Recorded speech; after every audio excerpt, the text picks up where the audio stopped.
My name is Nikhil Kumar.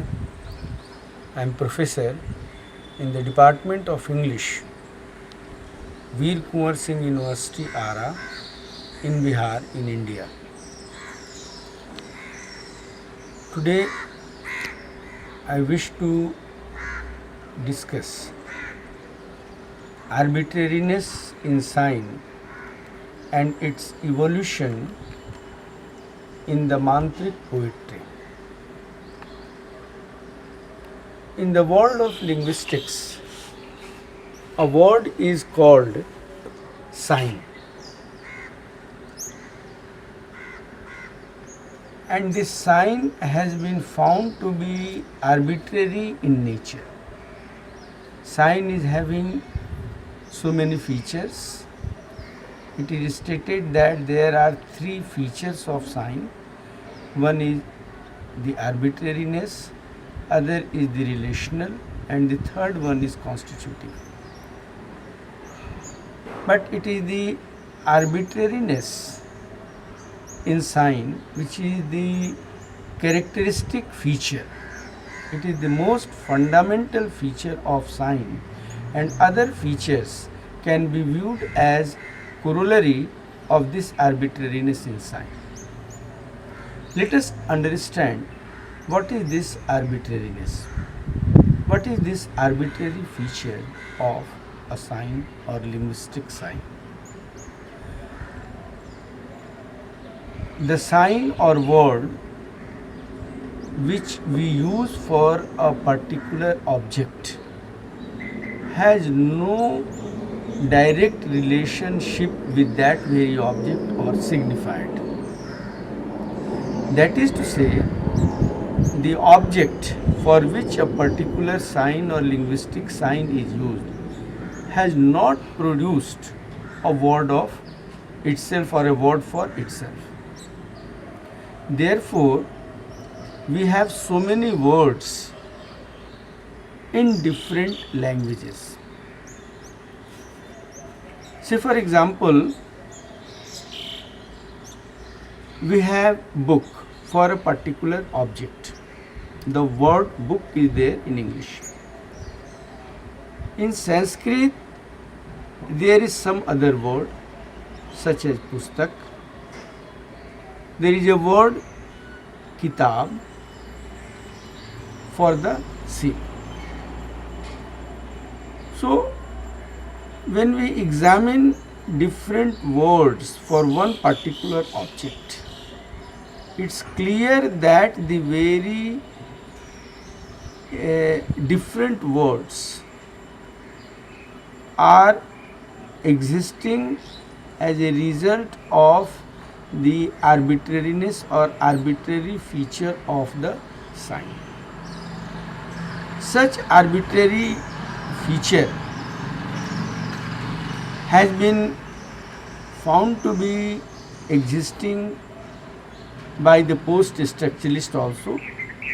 In fact, this arbitrary feature in the Western world was highlighted by the Swiss linguist Saussure.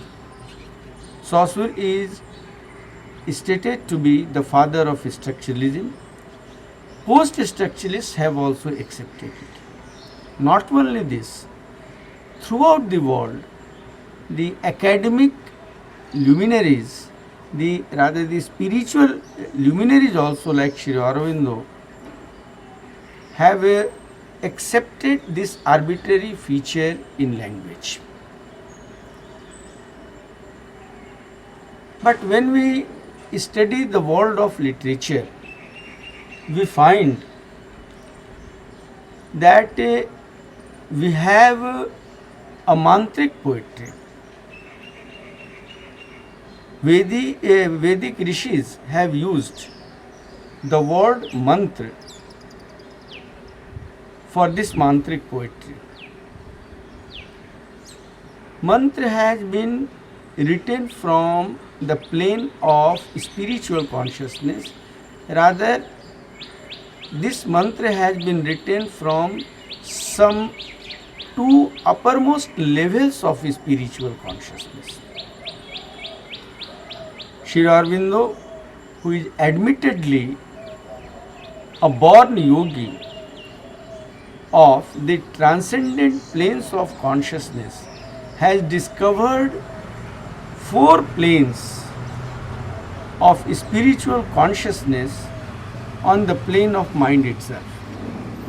He names them as higher mind, illumined mind, intuitive mind, overmind consciousness.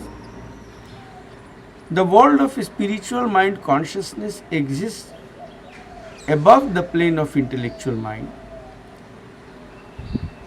He states very clearly that spiritual is the plane of mental consciousness where we have the realization of the existence of one divine, the one divine, which is the plane of transcendent consciousness. So many poems have been written from the planes of spiritual consciousness.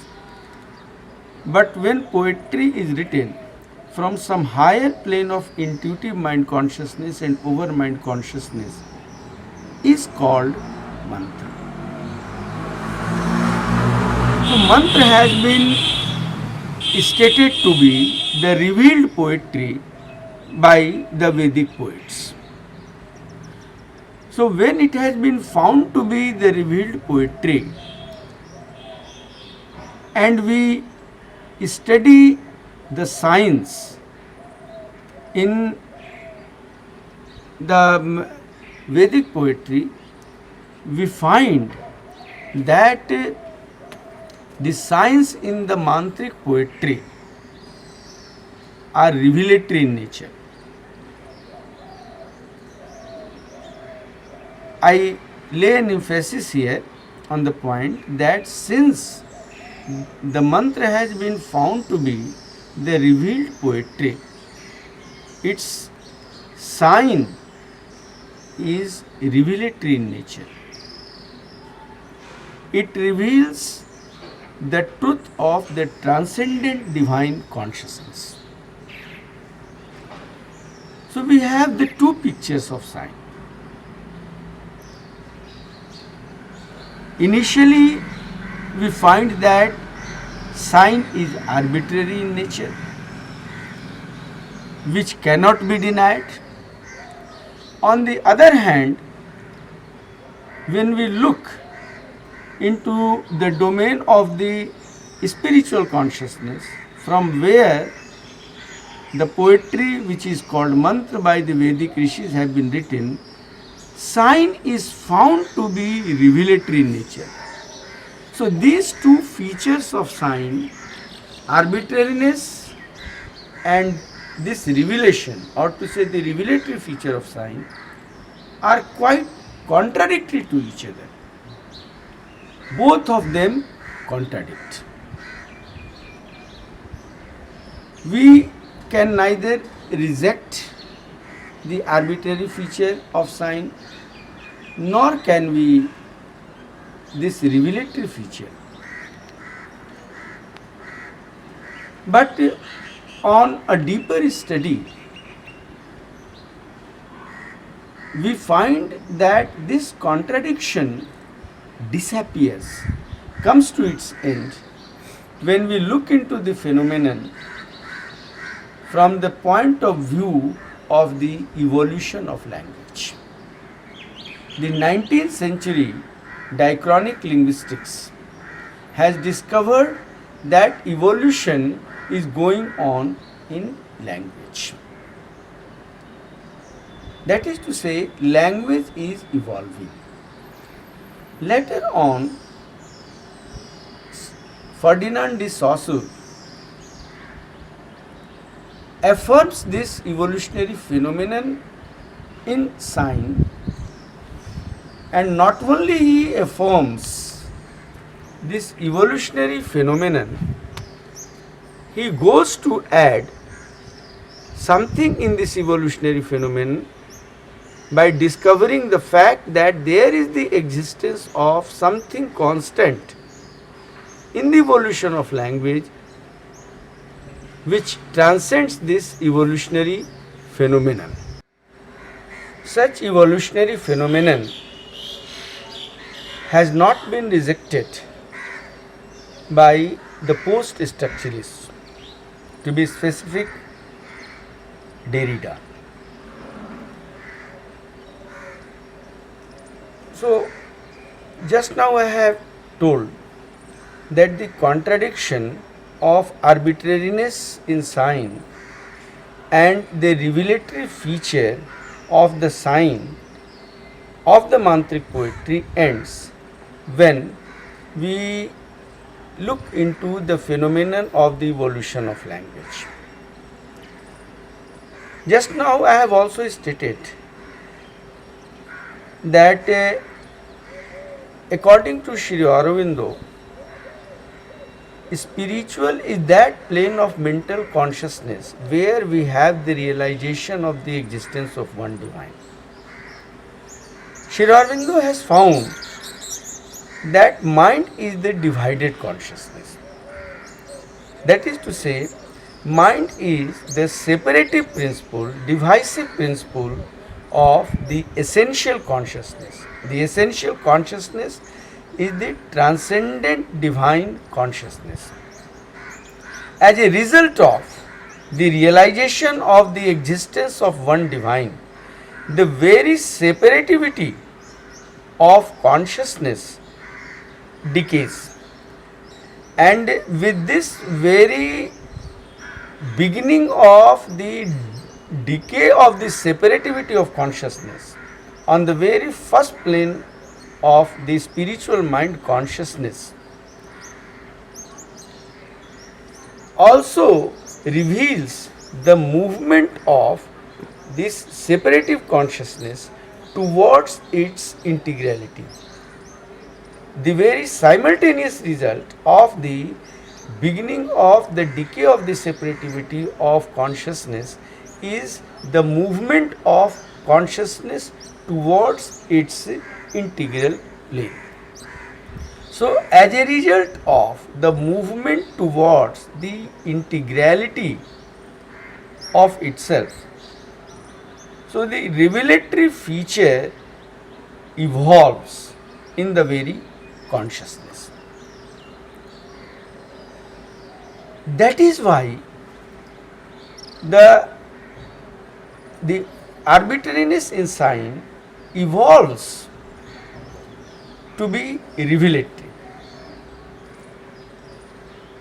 Here we have a picture of sign, in which sign is found to be the instrument of the consciousness. But such a concept of sign has not been accepted by Derrida, by the deconstructionists. They reject the existence of this other. They call it other. Derrida and other deconstructionists don't accept the existence of the other beyond the plane of language.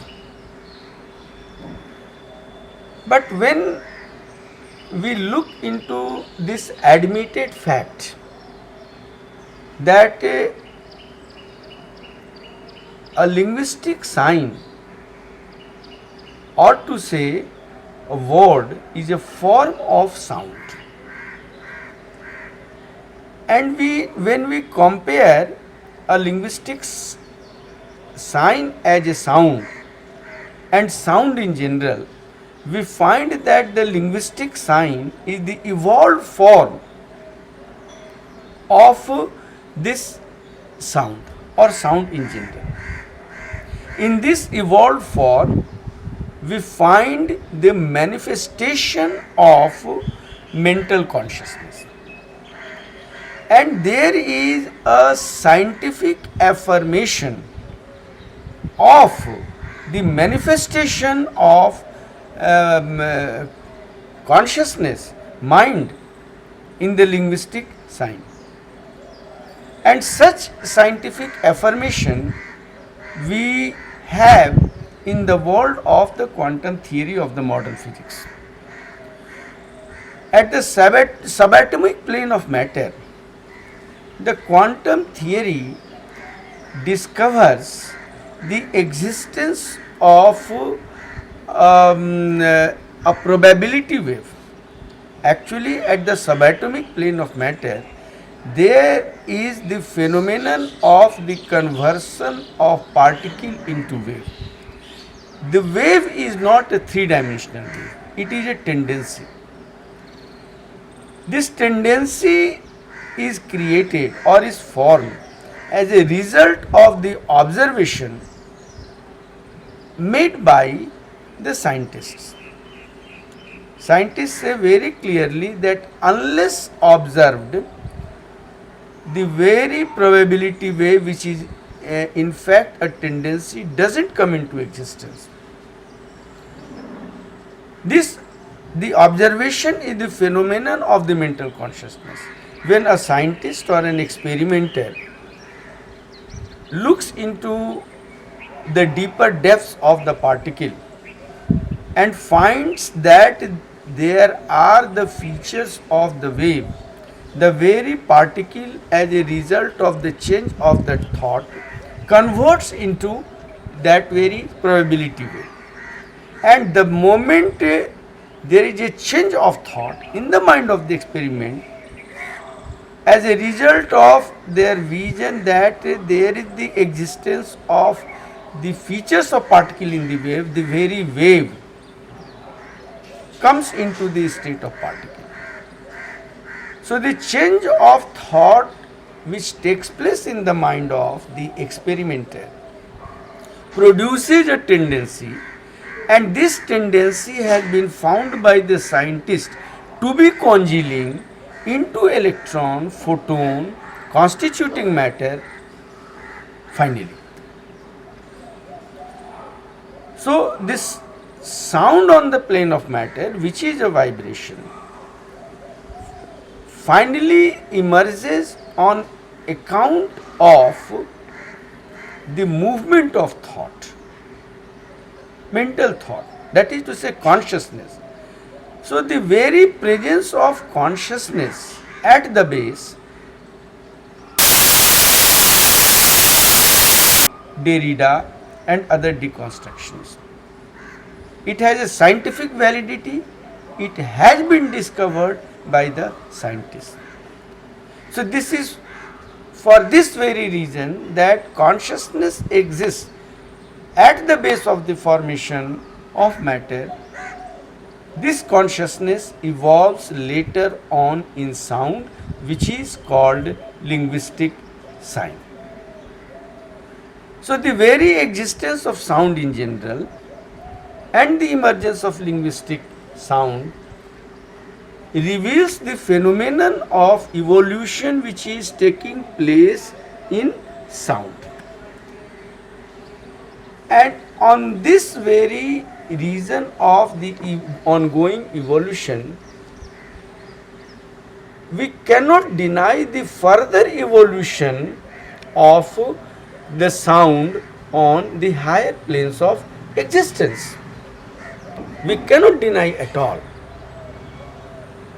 So it is consciousness which is at the base of sound, it is the evolution of consciousness which is at the base of sound.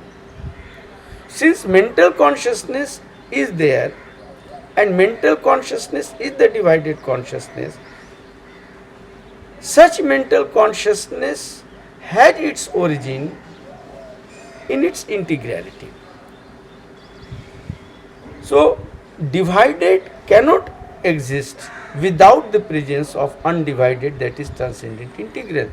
This very fact we come to realize when we find that when the sun ray passes through the prism, the very ray is divided into 7 colors.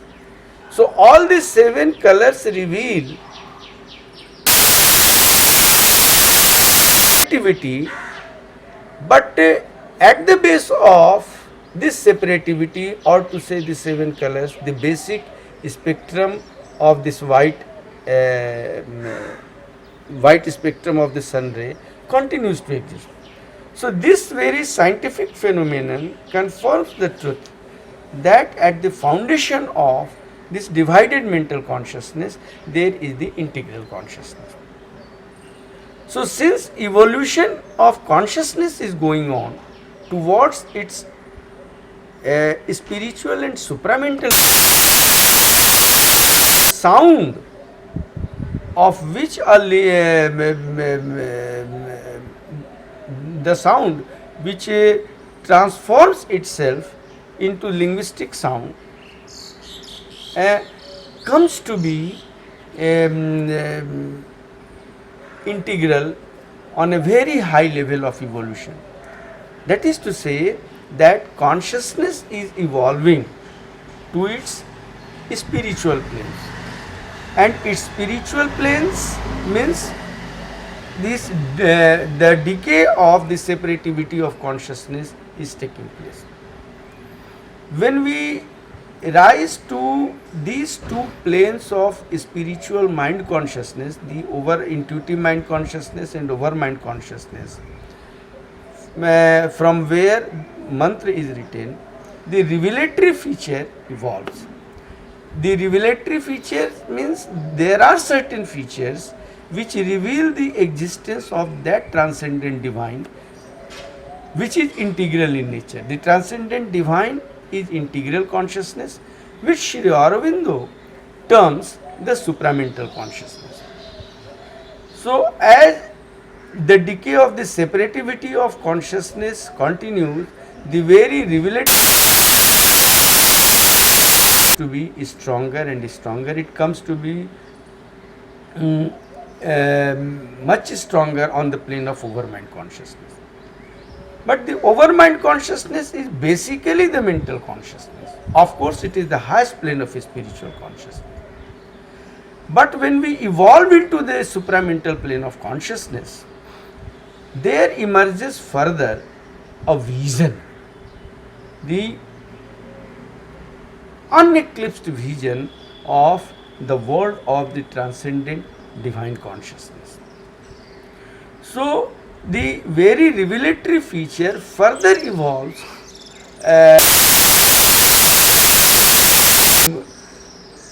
that very feature which gives us the uneclipsed vision of the transcendent divine world. The supramental plane exists. Vedas, Upanishads and the Gitas, according to Sri Aurobindo, have been written from the plane of the overmind consciousness. And when we also examine the Vedas, Upanishads and Gita, they are also, by us also, they are found to have been written from the plane of the overmind consciousness, which is the summit of consciousness. But when we examine Sri Aurobindo's epic Savitri and his other monumental works like the Life Divine, the Synthesis of Yoga, etc., we find the emergence of supramental consciousness, because the truth which Sri Aurobindo has presented in all these monumental works reveal the manifestation or the emergence of the transcendent D capital divine consciousness, that is the supramental consciousness. So there are so many new pictures which come into Sri Aurobindo's works, which could not be visualized by the Vedic rishis, because they are basically the men of mental consciousness, which is the separative consciousness. In Savitri, we have a very lucid picture of the pre-creation state of existence. No literature of the world has presented the picture of the pre-creation state of existence. Further, Sri Aurobindo has showed that the transcendent divine consciousness will descend into the matter, and the matter itself will undergo the divine transformation. That is to say, the integral consciousness will descend into the matter itself. It will be established here, and that very transcendent integral consciousness will govern the entire existence itself. So thus we find that the arbitrariness of sign evolves into this revelatory feature. The arbitrariness of sign exists only for the reason that that it is to tell you that arbitrariness is found only on the plane of the intellectual mind consciousness and on those planes which exist below the plane of intellectual mind consciousness. Because on the plane of intellectual mind consciousness there is no realization of the existence of one divine. So the separativity of consciousness is under the gravitational pull of matter. That is to say, the consciousness is subject, consciousness of the plane of intellectual mind and the consciousness of the planes of other plane of the lower planes of existence are under the gravitational pull of the separativity of consciousness. So only for the reason that sign or human mind is under the separativity of consciousness, this arbitrary feature is found in sign. But the moment the very separativity of consciousness begins to decay on the plane of spiritual mind consciousness as a realization of the one divine, this arbitrariness of sign also begins to decay and evolves into into the revelation. It begins to evolve the revelatory feature as a result of the realization of the existence of one divine. So arbitrariness, we have to sum it up, we have to conclude here. So arbitrariness exists on the plane of intellectual mind consciousness.